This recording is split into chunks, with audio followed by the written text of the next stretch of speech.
Hello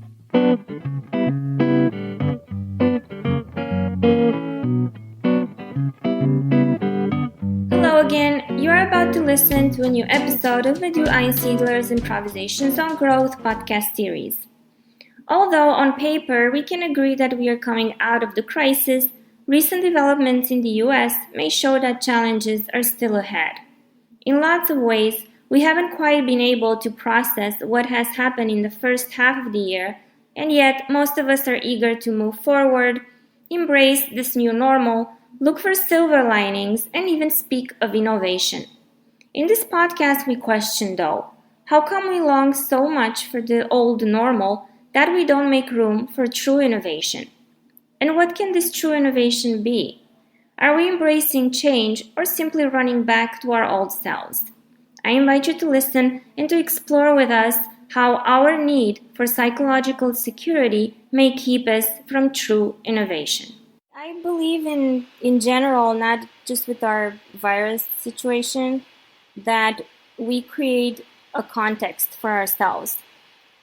I believe just how a plant needs the soil and the sunlight and water, right, to grow, we always also create a context in our lives. And right now, this is our context that you're mentioning. If we're already so quick at finding these financial silver linings, will this kind of innovation ever happen? From my point of view, I don't think that if we go back to our old behavior and just do more of the same, maybe faster and maybe more hysterically, then no, I don't think that true innovation will happen, because there's simply no room. Some podcasts ago, I gave you an example of a good friend of mine who works a lot. She's a VP at a firm. She used to work a lot, and then she started working from home, and she really enjoyed it. She enjoyed her coffee. And then I met with her recently, and I asked her on purpose because she just started going back to the office, even though not everybody's there. And I asked her, do you miss that? And she's like, well, I do miss it, but I'm getting more work done at the office. And that was just it. And I was disappointed. I'm not going to lie. I was disappointed. It just seemed like the dreaming is over. Let's just go back to our old selves because I'm just getting more work done. I so love your example, because I think it, in a nutshell, it encompasses like everything about change. I make an experience and the experience impacts me. So being at home, having the coffee, having time, then I think there is this threshold. So I can either go with this experience and see what new things will develop out of it, or I turn back and run back into the known, run back into all the things that I know have been there. And so this sort of gives me the security. And I think what a lot of people are doing now is they're turning back. They're high-speed running back into what gave them a sense of psychological security before COVID. So just to make sure, okay, this is all the things that I know, and I kind of bury myself almost in all the things that I know. And they're not making the step across the threshold into the new, because the new it's scary. I've never been there. And I need to explore, and I don't know how things will evolve. It is so interesting, though, to see how people are so quick at dismissing the good stuff. Because just a couple of weeks ago, she was telling me about all the good stuff. I don't really need to sit in traffic. I don't need to wake up that early. I'm having my coffee, and she was getting work done. it was just so much more balanced. And it just strikes me how quickly she forgot all the good. That's what I'm trying to say. And she goes back to a comfort zone that is lacking so many good things, which in my opinion are more than her situation that she's going back to. So why are we doing this? To me, that's being so blind. Why are we doing this? That is a good question, because it still comforts us, because this is what we know, and this is how we have known life before. And I need to sit in a traffic jam, and I need to do this driving, and I come to the office and I do my work and I kind of feel it. And then I go back home in the traffic jam again. And even if the experience during COVID was a good one, and a lot of people actually said that they get way much more work done than in the office,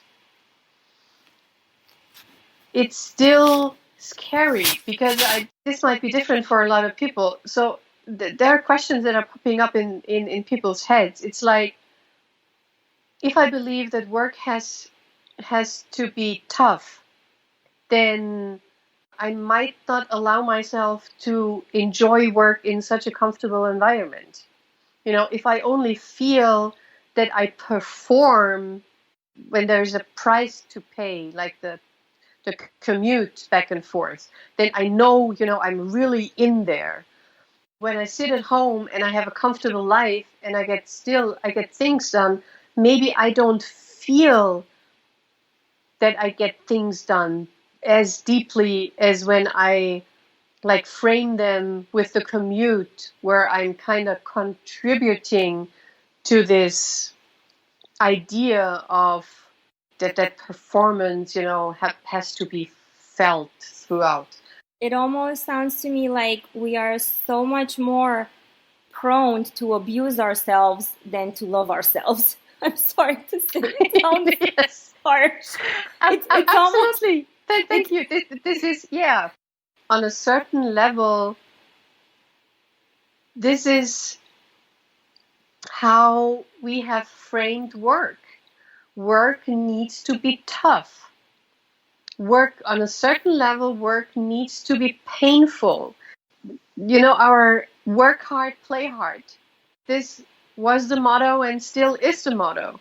The most important word in there is hard. We have to train hard, and we have to work hard, and we have to vacation hard, and it's just, yeah. Do you think it comes down, when you say hard and difficult, and what got to me was you used the word paying the price. So that triggered another word for me, which is sacrifice. And I know we have this embedded in us as a mankind, as you gotta, and mind you, from ancient times when you had to kill the bull or even a person so you can get something in return. Otherwise, you would firmly believe you would not get that something if you didn't give something really, really close to you back. I'm not sure if I'm going into a different direction, but for some reason, for me, deep down, it is connected in the way we still think as people. So where is this idea that we got to sacrifice our peace, so to speak, and maybe a quality of life? And if we don't sacrifice this, we will not be productive or making money. Or why do we need to feel like we got to run around agitated and wasting energy, in my opinion, when you can very well be efficient and really be productive and have everything else as well? I strongly believe that there might be a different explanation for that. I strongly believe that part of it comes from religion, that we have to sacrifice, that also this idea that we are sinners, and that we need to work and pray, and life is not supposed to be good because the good life happens in the afterlife. So I can make a connection there. Thank you for listening. I trust that this episode prompted some interesting questions, if not even answers. Perhaps now you can shift from the mentality that life needs to be difficult and that work has to be hard in order to feel successful. Being productive and accomplished doesn't exclude being happy and having a balanced life. If you agree or have your own ideas to share, I'll welcome you to email Madhu directly at madhu@einsiedler.at or engage with her on LinkedIn and Facebook. Remember to stay happy, productive, at peace with yourself, and also get ready for our next episode.